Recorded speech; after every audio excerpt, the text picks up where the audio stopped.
All right. Welcome to part 2 of deep data threading. So I want to talk a little bit and do a recap of what the topics were yesterday and where we left off. And what I was doing was I was explaining the concept around multidimensional thinking. And I was also explaining the importance of, creating a relationship with our higher intelligence or our higher mind by integrating two forms of communication. So one form of communication is the heart, right? The connections and the memories and the feelings and the experiences that the heart is having. And I was explaining the heart is taking in information first, and the heart has a higher intelligence, right?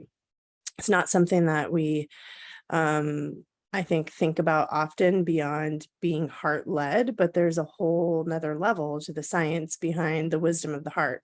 And I think that's really powerful and fascinating and something that's important to know. And then there is the higher intelligence of the mind, when we have the ability to translate information and process data in a really, what I would call useful way. So it's useful to us in that we've trained ourselves to think and understand, comprehend, perceive in ways that are limitless. I want to talk first about what the purpose in my experience that soul seeking has. So to me, spiritual seeking or soul seeking is always a calling to study your own depth, ultimately. And there are many different ways that we attempt to achieve this. We know that meditation helps us connect to a vision of our, psychic sight in some ways. We also know that meditation helps us to connect to our heart, to relax, to kind of get out of the head and create a shift that allows us to see higher vision. We know that certain aspects of fearlessness activate different levels of faith and trust in us so that we can learn to flow with our reality, essentially, right? Like people say, you want to be in touch with the universe or the wisdom of the universe.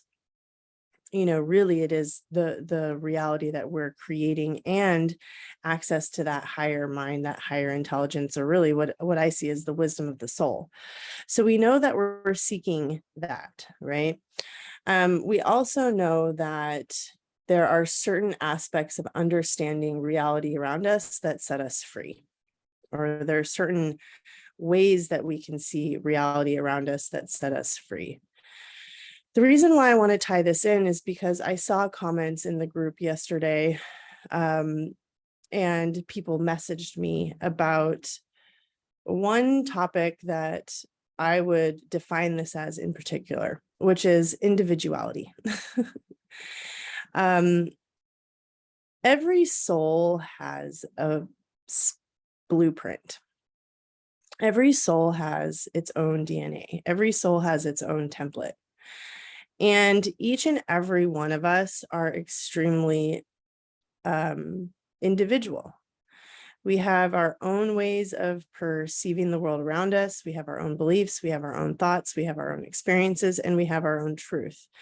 And we also have like our own purpose and mission here, and the ways that our soul like pushes us, makes us uncomfortable in order to allow us to grow or evolve, like I was discussing yesterday. And so as a result, soul seeking is about your own depth. It's always about your own depth.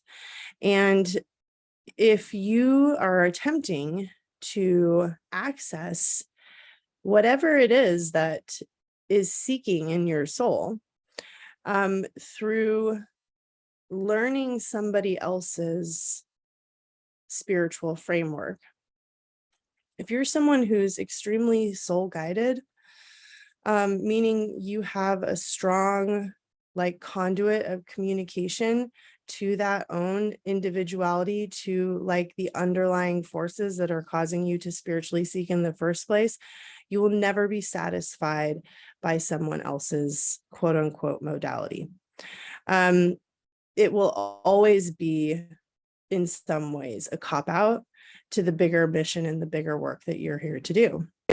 And I think a lot of people don't really understand that. A lot of people get kind of lost in the reminders of our own power in the work that other people are doing out there in the spiritual space. So there's something in us that gets alerted to it, and it interests us and it sparks the soul because there's a reflection of our own power, of our own truth that can be found in the spiritual frame that we're inserting ourselves into and attempting to, learn from. But ultimately, you end up in a place where it feels lackluster, right? There's a ceiling to it. There's the limitation because the soul, like, as I mentioned, ultimately seeks to find its own depth.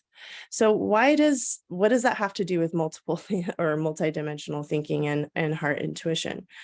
What it has to do with that is that learning to decipher how you think and observe what I would call programs from a 360-degree viewpoint, and understanding structures that build these programs from the bottom up gives you a perspective where you can easily and consistently return to your own truth.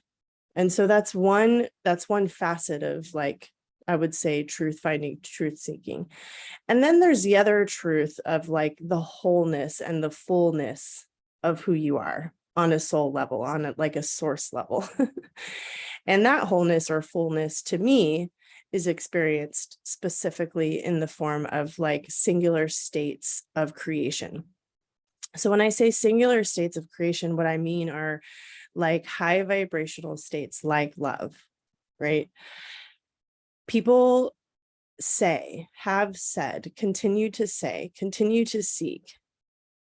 forever, this state of all is one, this state of beingness where there is nothing to do but appreciate and expand into the experience that you're having in the here and now. And what I personally define that as is this very expansive feeling state, not an emotion, not a mental construct, but a feeling state of love. And it has very simple information for you.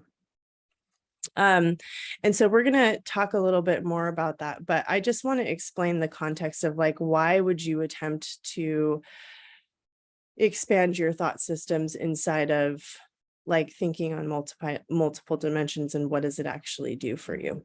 And so if you have questions, please feel free to share them in the comments. I am going to keep some time at the end of this to answer questions if you have them. So yesterday, before the class cut out, I was talking about thinking in shapes.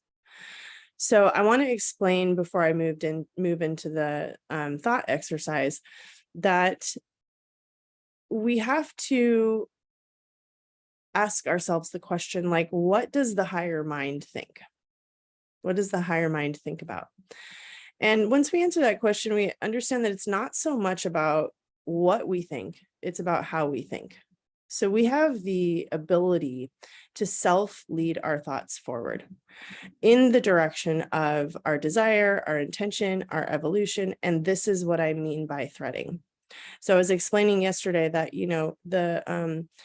the brain is making these connections. It's creating a grid. It's literally weaving your focus forward, and it's attempting to decipher reality, for the purpose of giving you wisdom.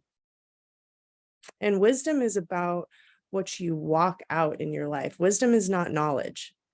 Wisdom is embodiment, essentially. It's a living system. And the desire to kind of weave in wisdom comes from your soul, and it comes from the capacity of your higher mind. So it's not about what we think, it's about how we think, and it's about how we lead ourselves forward. We are always riding the space between who we are in the now and who we are 30 seconds from now. And that like space between the now and 30 seconds from now is about the connections that are attempting to be made, right? Through your ability to rewire, right? The way that your brain operates. And the heart is doing this seeking on the same level, but the information or the way that we decipher the information is extremely different. So, as I mentioned, the neural networks or the neurites are always threading, and they're reaching out, and we're doing this on both levels. So integration from those two places are extremely important. I want to talk also about like this concept of new earth or new paradigm or the new frequency or the new consciousness and what's coming in for us. It's not about creating something new. It's about enhancing what we already have. So if you want to call it new earth, yeah, you can create a new earth through application of your capacity. Absolutely. But stepping into a new frequency, in my opinion, is really about the fact that the evolution or the energies in creation, in the collective, in the consciousness, ultimately, are speeding up in a way that allow you to hack the system, right? That actually support the growth that we are capable of.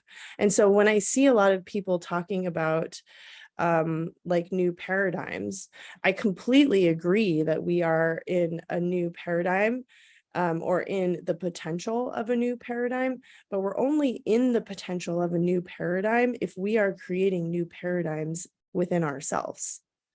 If we are focusing on the old things that have been produced in reality and trying to shift and change by focusing on overturning something that was old, we're not going to get there, right? Because we're still enrolled in that paradigm if we are existing or reacting to the rules that we played within that game. And so to me, it is the most inspiring and exciting and important perspective to take, that we focus on understanding how to think in new ways and see what is possible, and utilize that space between the here and now and 30 seconds in front of us to create and weave and thread from an integrated place, by understanding the purpose of our soul seeking and focusing on our own depth. This has a lot to do with patterns. It has a lot to do with potential. It has a lot to do with the space that we can create in our own lives when we understand how this functions, because it is active in our lives and we can choose to do something about it. And so to me, this is the something. So now I want to go back to talking about multidimensional thinking and thinking in shapes. You can think not only in shapes. Shapes is a way that comes to me pretty easily, but I want to give other examples as we're practicing this, of different forms that you can think in. You can think in images. You can think in nature, different examples of nature. You can think in the elements. You can think in patterns. You can think in sequences, math, feeling states. Feeling states are different than emotions. Actions, colors, like cause and effect, which I would really kind of relate that back to sequences, sensations, desires, etc. So what I'm going to do, and I'll just recap really quickly where we left off yesterday. I was talking about listening to me explain some programs that are kind of active in reality, closing your eyes and seeing ways that you can observe and think about these topics in multidimensional capacities. So like, again, like think about them in shapes, practice thinking about them in the triangle or the pyramid or this or the cube or the sphere, and see if you can rotate around the concept and relate it back to yourself ultimately, and also relate to it in a new way. So we're just going to try this out and see what your experience is. And you can put your questions or your like your thoughts in the group and tell me what you saw. And based on that, I'll be able to give you feedback about how you can interpret that in a new way.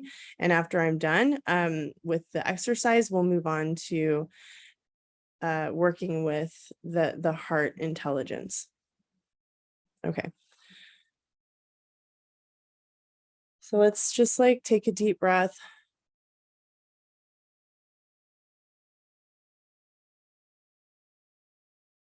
Close your eyes and think in shapes. So I'm going to start now. There is a program of powerlessness that is active in the collective. So we have a series of programs that we interact with when we are here and we're young, and we are essentially not, quote unquote, awakened to the truth of our soul. And a lot of these programs that are active in reality have a lot of human story stacked on top of it. And it's very difficult to decipher the truth of how much attention you should put on any one definition of yourself as a result of the program that you are interacting with. So the program of powerlessness really tells you that the reality that you are experiencing is limited in your ability to change it. So you have this inherent experience as a result of growing up in family dynamics, you know, your mother, your father, the rules that were placed upon you as a child. And, you know, these things make big impressions on us when we're young. And we don't have the skills or the agency at such a young age because we are dependent on our family systems to provide us with love and care, to provide us with food, to provide us with education, essentially to provide us with like the baseline resources that are going to build us up and give us the skills we need to step out into the world. We are dependent. And because we are dependent, because we are, you know, so innocent and quote unquote weak, right? In the sense to care for ourselves, we end up in this state of being reinforced consistently over and over that we don't have the power to make decisions because we are learning how to integrate into society, essentially. This is a very backwards experience on a soul level and a real truth to the human experience.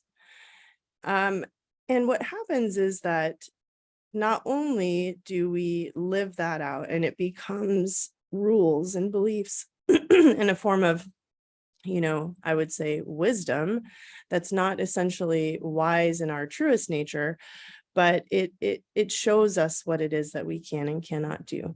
And because of that, we take that information to heart and we live out our lives believing that we are limited in our ability to affect change in our lives. We also relate to other people men, women, partners, friends, parents, siblings, in an external validation, because in the environment that we are raised, we only really have the ability at that time to get what we need from that collaborative partnership, right? Like from the human that is connected to us and providing for us. So that's one of the programs of powerlessness. And the way that we turn that into, I would call agency or responsibility, is to understand that we can take back our ability to self-provide when we're at a certain age and we're able to take responsibility for it. So based on that description of a program that we're experiencing, if you were able to kind of hang on to the threads in that, what shape would you say that you were observing? And why?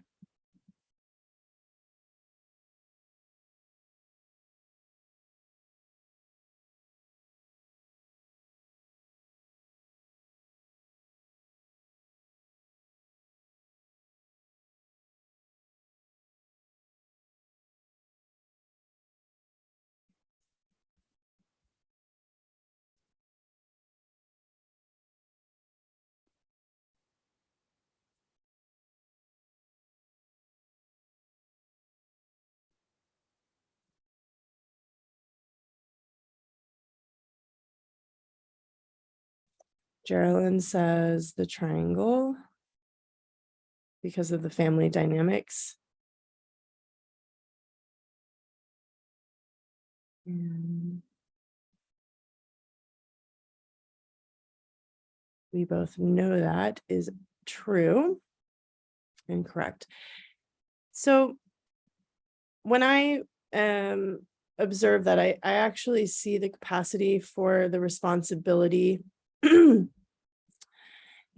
being inside of that shape is there.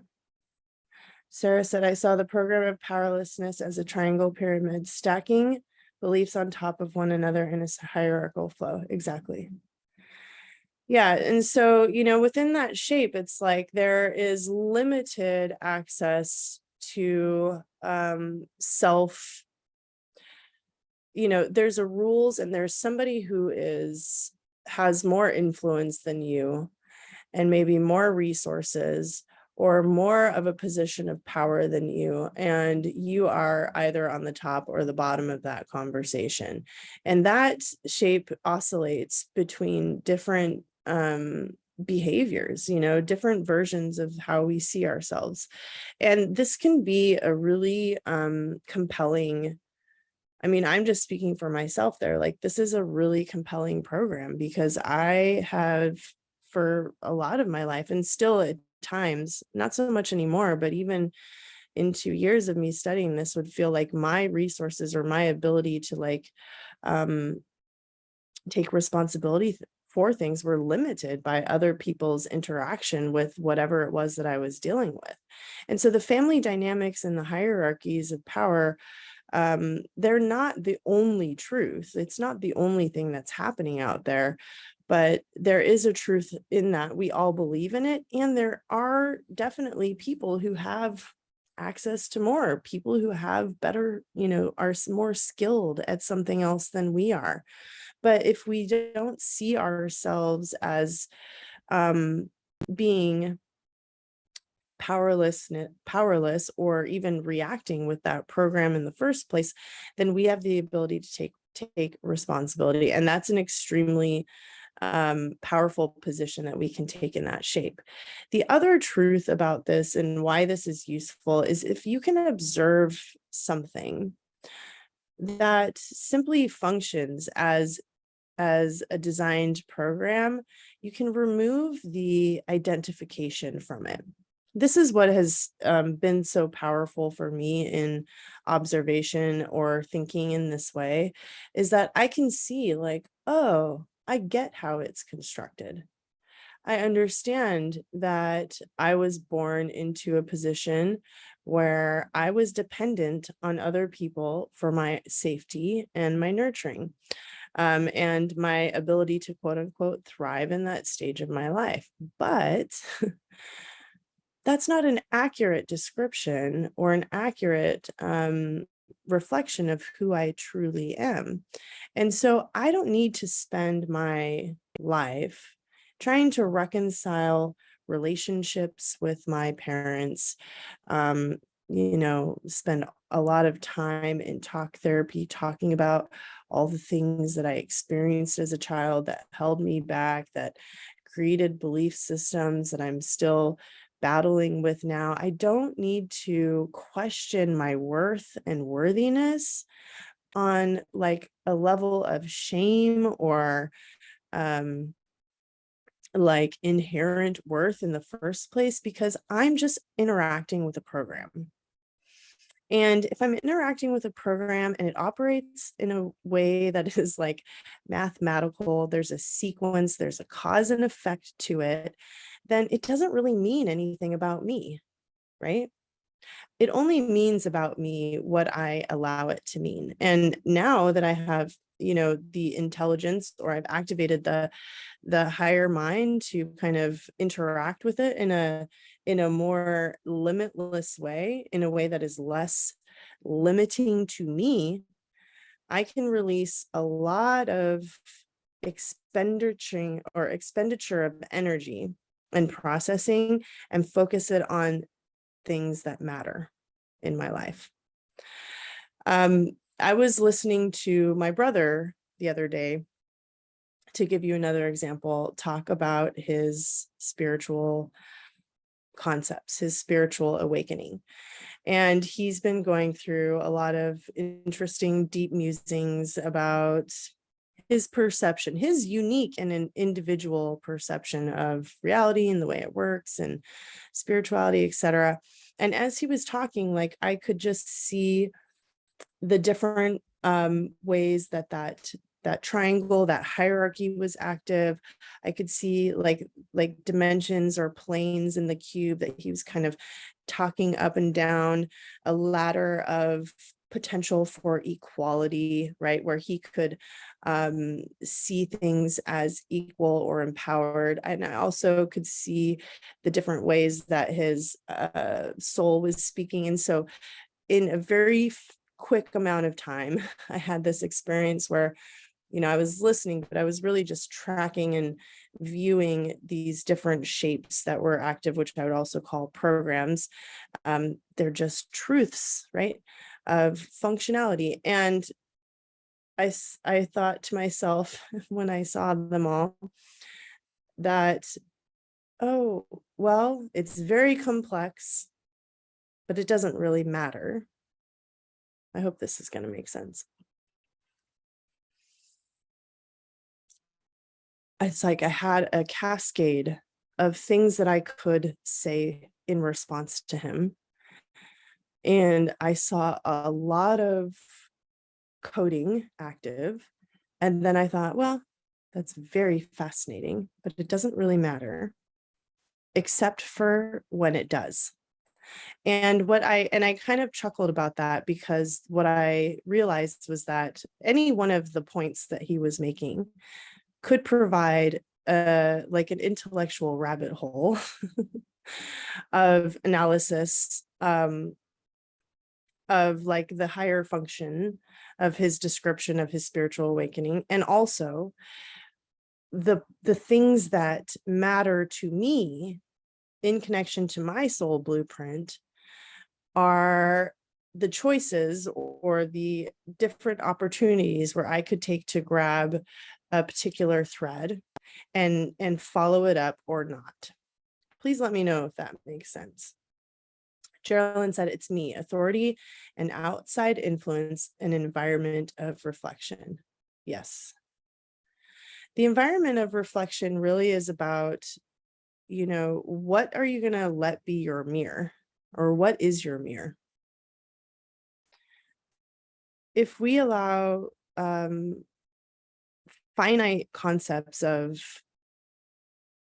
spiritual frames, of different ways that people think about us, things that people say to us, truths, other people's truths.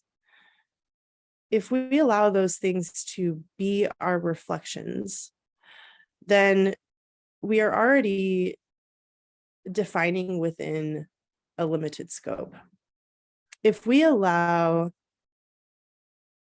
elements or like baseline universal truths to be our reflections, not to define, but to contemplate our place as creators inside of that, then what we allow ourselves to define are based on limitless capacity. That's what I'm the most interested in. So that is the purpose of my explanations around these concepts. So in the exercise, both people who followed along were able to see the shape of the triangle. I don't know what it looked like for you. I would love to hear a little bit more about that. And if after this class, you want to come in live and share that experience and literally share what it looked like, I would love, love, love to hear it. If you feel comfortable with that, or anyone who's catching the replay later, if you are having that experience, love to hear what that looks like for you, because I know it's different for everyone. Okay, so how do we train the mind to think in this way? Questions train the mind. Setting intentions train the mind. And I'm going to stop for a second before I move on and read this. I think I am tracking with you. I experienced a convo with a friend the other day who was expressing their moral judgment and reasoning for it towards some choices I'm making in my life. I said, I could pull on all the threads of every thought you just shared, but each of them is just a thought, just an idea, and beside the point. Yeah.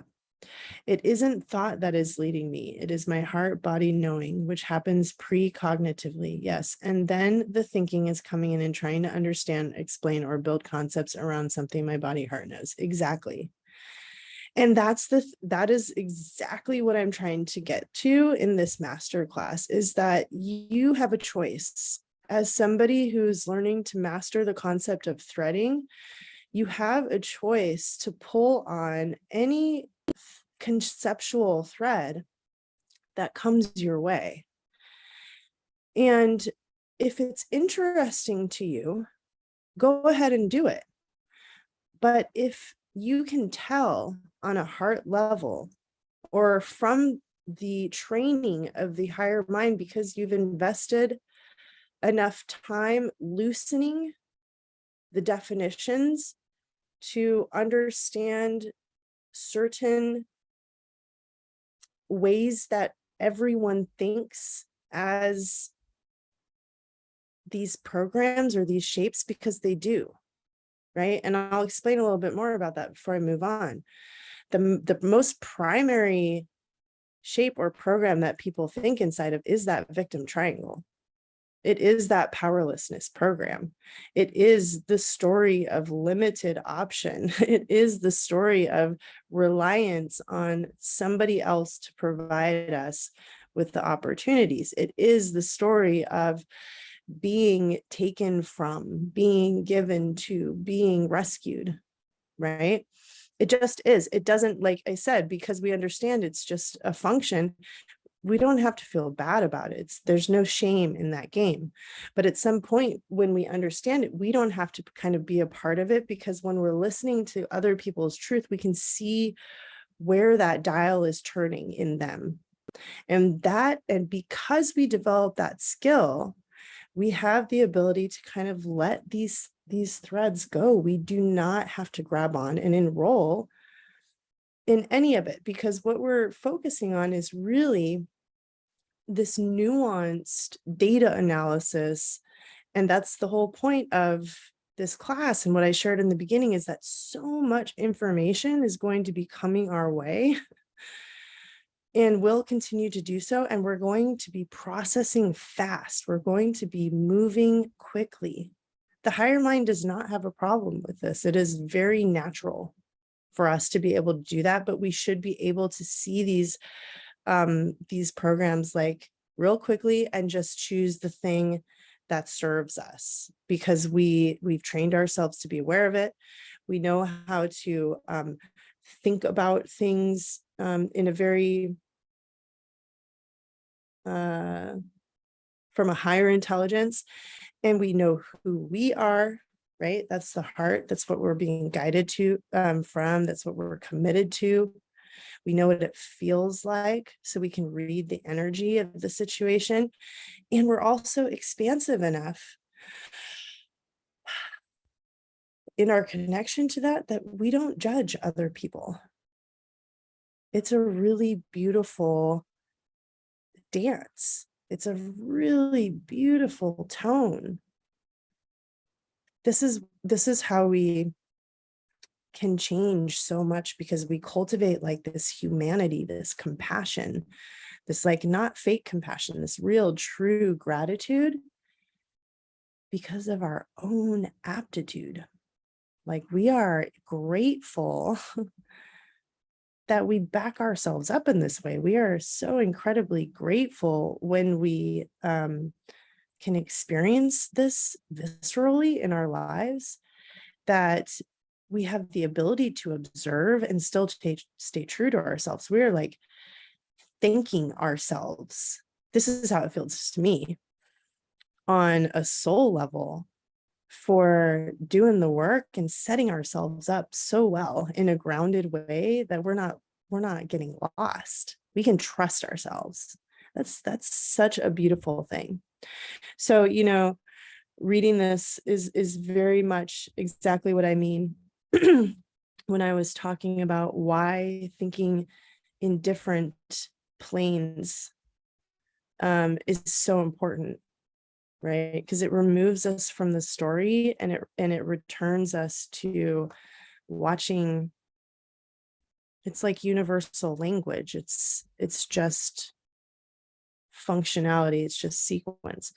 Okay, so if I was to let me just describe what it would look like for me to see someone talking in the shape of a cube. Then, for example, the cube to me is about dimensions or depth. So, you have these four walls that are all equal, and it's a place of like worship, like the house, like they call the house of the holy. It's a temple, but it's a temple of your own depth and capacity. Like when I say like your own aptitude. So in that space, like there is that equality. This is where you see people eye to eye and you see their sovereignty, right? A lot of people like to talk about sovereignty, but they aren't like, listen to people talk about sovereignty, listen to people talk about agency. And I'm talking about spiritual leaders or people who are out there trying to help influencers, people are teaching classes on different forms of self-help. Listen to them talk about equality and see if you can actually see that shape. Because what I see is a victim triangle most often, or the pyramid. I see a hierarchy because they don't actually understand what it means to be in a full state of self-agency enough to give it to somebody else, right? So the cube to me is a lot about nature. It's about creation. It's about groundedness. It's about physical reality. It's about equality. It's about giving the other the same amount that you have. So you really have to know yourself in order to understand that realm, right? The same amount of power that you have. This is like a step after you've taken responsibility. Like within, like the antidote to the hierarchy is saying, no, I'm going to take responsibility for the section that is mine, full responsibility. If I take full responsibility for the section that is mine, then it doesn't matter how much you have, because I'm fully responsible and whole in my own. After that, then you step into a place of sovereignty where you you know yourself as the one who is actively living out the truth of being responsible, right? That this is the place where the divine is like your co-pilot. And so it's very interesting to observe this. It's very interesting to observe what it would look like, feel like, if you are operating from equality within the dimensions of yourself. Are you spreading out to the edges of everything that you have inside of your dimensions? You know, are you touching the four corners? Do you understand? There's a program in there. The way that I describe this program when I teach about it in courses is really that it's about performance. Okay.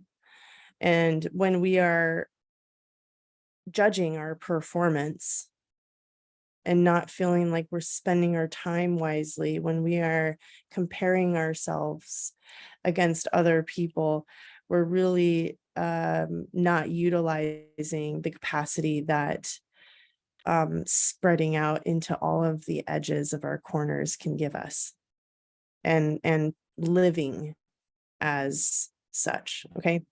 Because when we're in our individual or singular truth, there's nothing that can compare to our own depth, the depth of our own dimensions. Right. That's why soul seeking is about studying your own depth, not somebody else's. And then if I was to explain what it looks like to speak in spheres, that's when you get into that really limitless conversation, that soul conversation, that where you kind of find yourself talking around in circles, where you can see the micro and the macro and everything, where you are traveling around a concept from a point of awareness in order to find yourself back at power. So say, for example, I just want to go, like, my mind is just circling and circling and circling something in my life that I cannot, like, I'm looping on an experience, and the mind is doing this for a reason. It's looping so that you can take action. It's looping so that you can find your power. You know, you have a position of awareness or attention or focus, like you've decided something you thought let you in that door. And you will, in my opinion, in my experience, you will circle the concept until you arrive back at the same point, except for instead of questioning it, you're in a position of power. And that's when you can, you know, leave it behind. That's one form of activity around thinking in that shape. The other form of activity around thinking in that shape is where you can really see the everything in the one thing. So that's like the micro and the macro too. I mean, I see this often in nature. This is where you see like patterns of creation kind of showing themselves as fields for you to engage in, and you can step into them over and over. I mean, to me, this shape really is about that oneness, that wholeness, that soul, singular states of vibration, right? And so if when you hit a singular state, when you know the position of power, right, then you circle it until it becomes a singular state for you of self-knowing. Yeah, somebody said everything in the one thing, these words dropped in, know and let go, right? Because there are so many different options. So many different options available. It's really about knowing yourself and knowing where you are. So we choose with our will. We choose with our will, and at any time choosing with our will is the way that we utilize the potential by exercising our ability to say yes or no to what comes our way. We self-lead. We take responsibility for what we create in our lives. We develop sovereign agency. And we have a lot better chance of doing that if we train ourselves to observe things that do not define us, but actually allow us to become crafters, engineers, right? If we observe building blocks instead of blocks, limiting blocks, right? Self blocks, then we've already stepped outside of the game. You know, we already have, like, we've completely changed the rules. And that is freaking massive. So huge. So how does this align? Like, how does all this like thick mental content that I just shared, because the first I would say up until this point has been some really thick conceptual concept. And I promise you that if you don't get it right now, listen to it a couple more times, close your eyes, kind of watch it mean something to you, let it mean something to you. I promise you it will make sense. I've heard this so many times when I'm sharing concepts in my programs. And then let's move on to how it aligns with the heart. So the heart just knows. The heart just knows. The heart is a conduit of communication for the soul. This is how we connect with the freedom of the soul and the blueprint of the soul that I mentioned earlier in this class. So it allows the mind to elevate to a higher state of intelligence in us by thinking differently, so that we can essentially free ourselves from fear, right? We can free ourselves from being enslaved by fear and limitation. When I am connecting to what it feels like in me to have my to have the feeling in my heart, I'm not really thinking about anything. And this is a really important awareness. So many people think that when they are listening to their intuition, they're asking questions to get maybe kind of complex answers. That is not how I feel that connecting to what I believe is like the next level of intuition available to us. I don't think that that's where it is heading. I think that in the past we have been listening to our gut, right? Like reacting to intuition in a way where it's kind of saving us from bad things that are happening. And then I also think that we've been using our intuition to ask questions to keep us from feeling discomfort, or to make sure that we know what's going to happen next, or to make sure that we're making the right decisions, or to make sure that we are getting the things that we want in our life. And so we've been using intuition in a very mental way. And where I see the coherence happening is where we're actually taking responsibility for the mental way being the thinking, because we're not in our intuition. We're thinking about being in our intuition. It's a real trick, you know. It makes us feel a little bit better, but I don't think that's how it works. So when we're being in our heart communication, we're just in a feeling state. And it takes a lot of work to train yourself, to be perfectly honest, to connect to that vibration. So when you're connected to the heart, you don't hear much in terms of thinking. This is why people say things like the heart just knows. If you are receiving messages from the heart, they are usually just like very like one word, one simple word, one sentence. And if you're going into states of like analysis and trying to figure things out, you're in the mind. That's why we have to upgrade the the ability to analyze with the mind better, right? In more useful ways.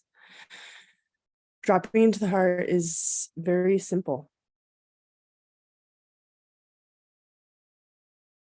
It's very, very simple. And that's the beauty of it. That is the That is the truth of the being that people are seeking to find. That is the truth of mastering the space between the here and the now and the future moment. Okay, the here and the now, when you are experiencing that as a vibration, that's happening in the heart. That feels like gratitude. That feels like compassion. That just feels like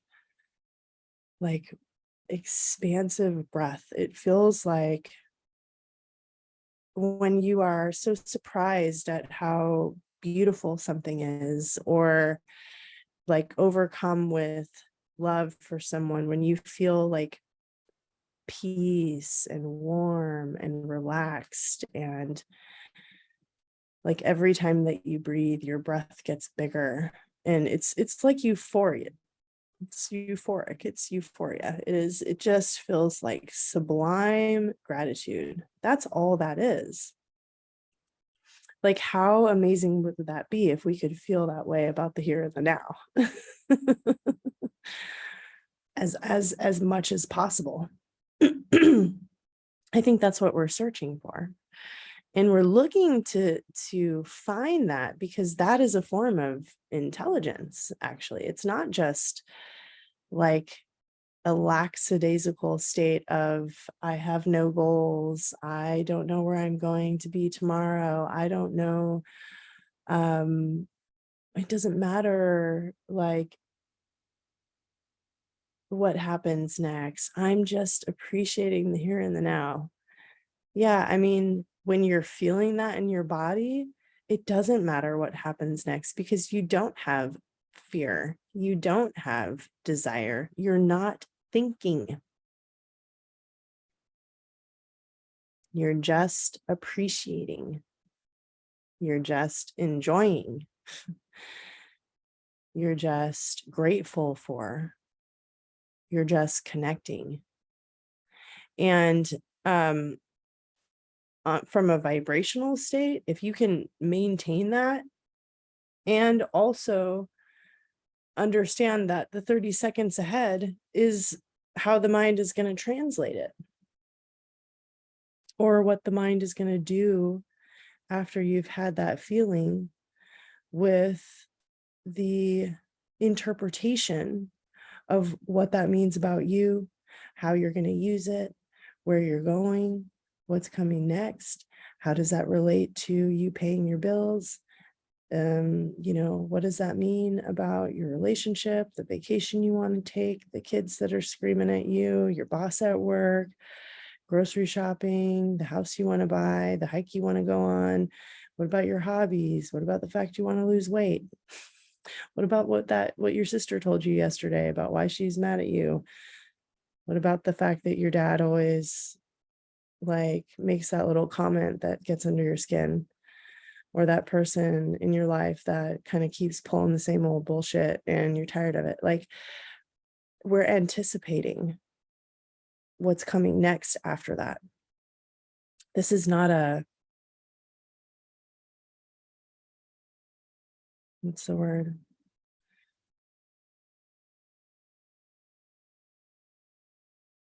This is not a glitch. The fact that we're like this is not a glitch. It's not a mistake. It's important for us to utilize our evolution, right? Here, where are we going? So we have to accept that that's cool. We want that. Actually, we want to learn to master that. We're all good with it. We're not going to be frustrated by that or try to just be one thing all the time. We're going to be all of who we are. So I have a really good example of when I experienced this in my own life. I remember meeting my ex-husband, and when I met him, I just felt unsettled. Like, I remember feeling scared, uneasy. I didn't feel right.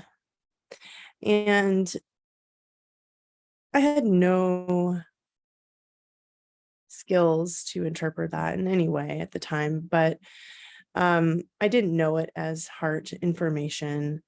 I didn't know it as me being aware of the energy in any way.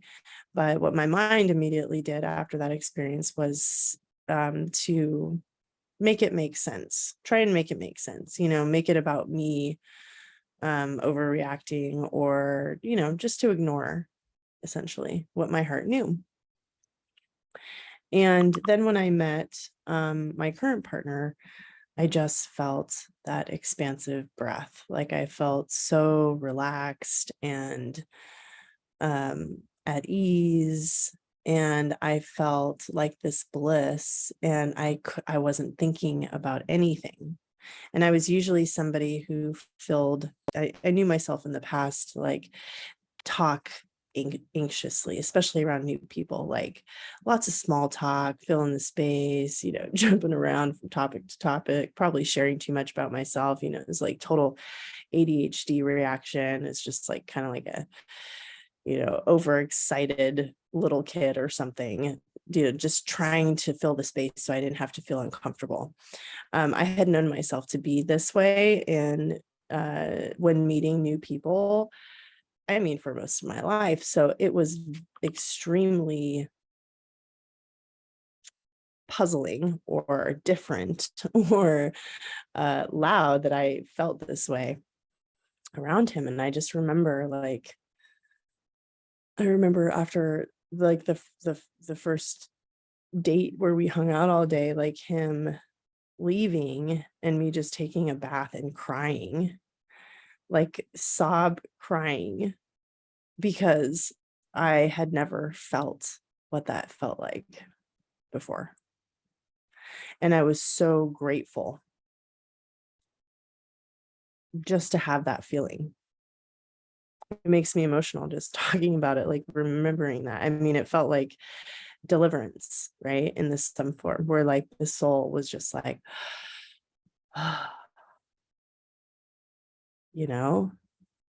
that's a feeling that is out there. Didn't know that, And so that is, to me, a really good example of what I'm talking about. There's nothing that thought in either of those situations really had to say about the experience. It was just a very quick knowing that then got translated into, well, this means this and this means that. And, look at who you are, and look at like what you can have and what you can't have, and what might be a good experience for you, and how you should, how you're going to deal with this, and blah, blah, blah. I mean, it's just so much. So cultivating that in your life is extremely powerful. Like getting to know that feeling, getting really comfortable with that feeling, like connecting with that state on purpose so that you can have access to, like I said, that conduit or that integrated information, means that both of the points of wisdom in you are befriending each other and learning how to talk back and forth. I want to talk about how you get into that space. For me, it simply is this. And like I said, it takes practice. But once you build up that memory and you decide that you are somewhere, you are there. Understand that. If you can cultivate the emotion and the vision and the feeling and the awareness of being in a quantum realm, and you do the work, when you say that you are there, you are there. It's the same with your heart space. So what I do is, you have a couple options. Let's see what works for you. You can either kind of touch your heart, close your eyes walk down into your heart. You can take a staircase. What I do is I just push a button like an elevator, because I want to train myself to not think about it, but I just push a button and I start to breathe. And I practice this. I'll put my timer on for 10 minutes a day, and I'll just kind of sit there or lay down. And while I'm breathing, what I notice is two things. I notice that I either get in my mind and I can't feel it. And when I say feel it, what I'm talking about is that like warm,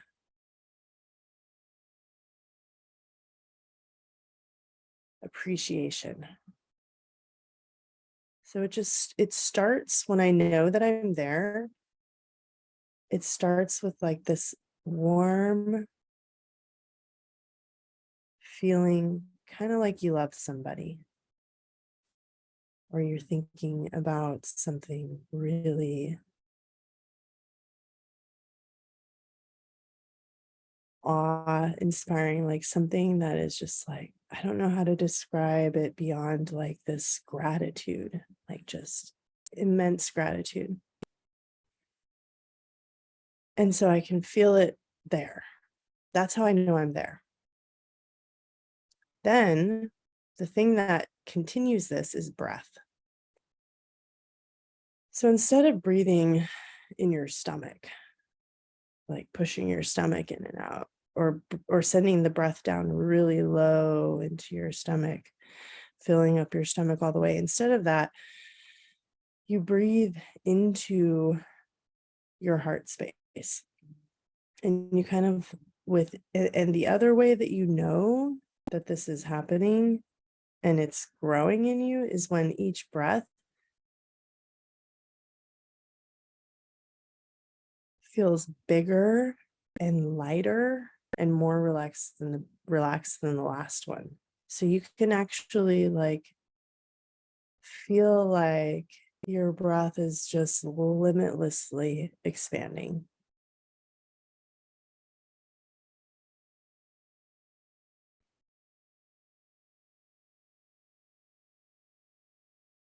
And then you kind of like start to smile. And maybe you're not thinking about anything, but it just feels so incredible. And you just feel really, really grateful for life, for potential. And then what happens also is that I start thinking about things. So then I have to push that button again. And I have to go back down and I have to see if I can feel it in my body. And then I breathe into it for as long as I can. And then I start thinking again. And then I push that button and then I go down. And it pretty much continues like this. What I will say is that the more you do it, the easier it is to get there. Because like I just said, when you create the realm and you say that you're there, and believe that you are. I also have spontaneous moments during the day where I will feel this from out of nowhere. I haven't tried to, but I can feel my heart. And then when that happens, I stop and I go into it and I listen and breathe from that place. This is your heart thinking. This is your heart saying, I have a thought for you. I have a vibration for you. And the thing that is so cool and powerful about this is that this vibration, this frequency, like the singular state, as I said, it is so magnetic. It creates the environment where the things that you truly want and desire start to come your way. It creates the threads on an energetic level that support the freedom that you have created in your mind by committing to limitless thought. So you have limitless gratitude, not the fake shit. I mean, I have tried the fake shit forever. Trust this. I'm a real good thinker. I can think of lots of things I can try to be grateful for. I understand how it works. I get the manifestation formula. It's not the same. I could not manufacture this feeling. And so if we want to be like really grounded, really sparked, really just creating in dynamic, compelling, magical, powerful ways, we're doing both of these things every day. And what we like, things become, or not things, but like the strategy becomes quite simple. Simple and complex, right? Because the complexity lives in us. So, create that sacred space, right?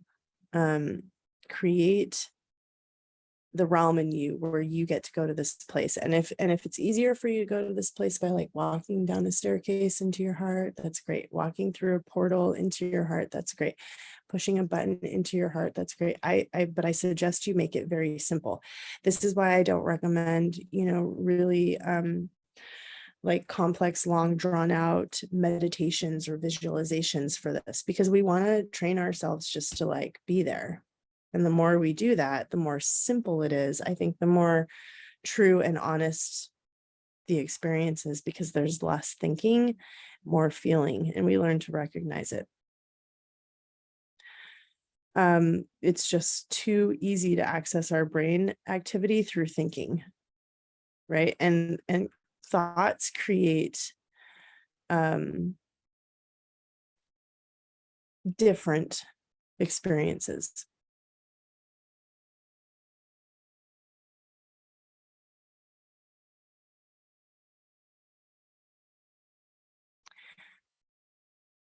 The other thing about thoughts that is true is that like thoughts are very dependent on what has happened to us in the past, and thoughts are very dependent on the systems that interpret and are connected to our identity. So we want to learn to cultivate different layers or different dimensions of experience in us so that we can free up the spaces that identify, right, with all the things that we experience.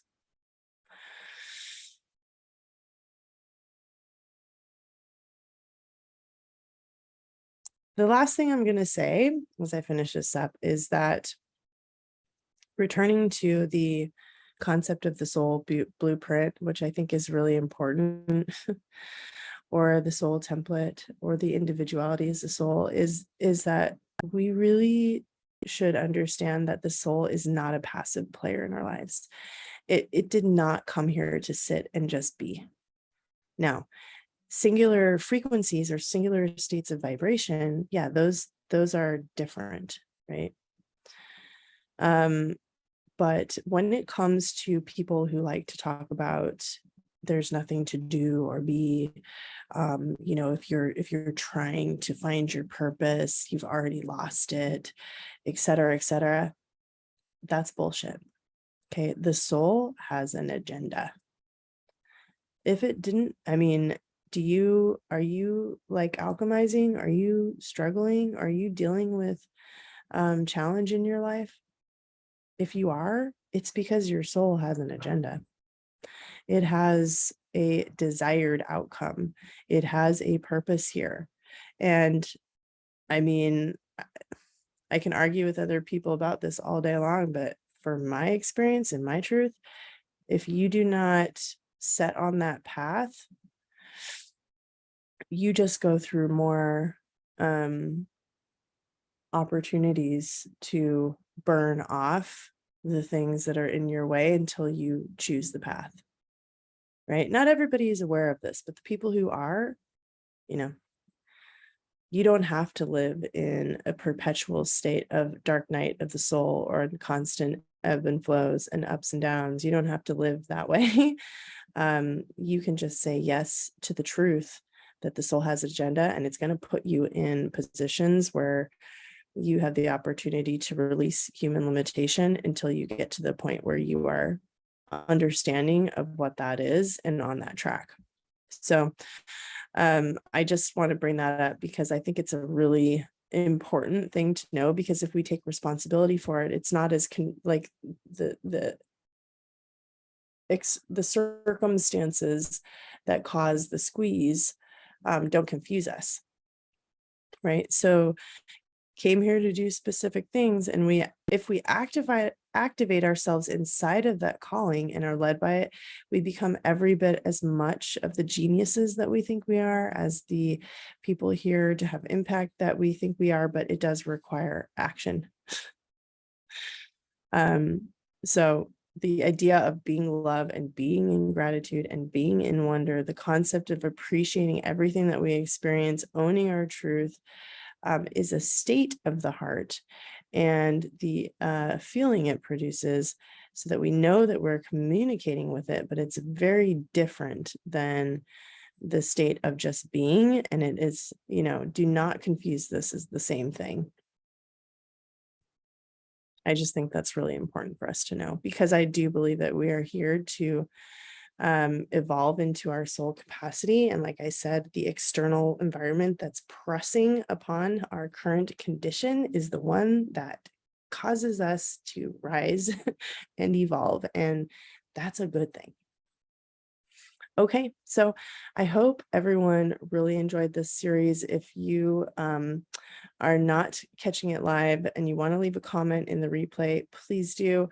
I'm going to read one more comment that was put here. Someone said, "This is so affirming. I wrote the following last night. My body knows things that my mind might attempt to defend, but before and after any logical reasons are applied, there is just a truth that is felt. It is yes, no, or maybe, moment by moment. And at some point, the reasons why or why not that I attempt to apply or discern stop mattering, or worse, they start interfering. Yeah. Why do I choose what I choose? Because it feels aligned with my body's sensing of what is right, good, and true for me. Yeah, because choice really is just choice, right? We get to choose what we want. So it's a really powerful awareness. And I think you just completely nailed it. It's like, you don't have to question it. If you can back yourself up, you choose what you choose, and you learn, and you move on, hopefully quickly. And that's what rapid processing has to do with. All right, everyone, thanks for coming. And I'm going to leave this group open for another week. So feel free to share experiences in here if more unfolds as you are working with the material. Bye.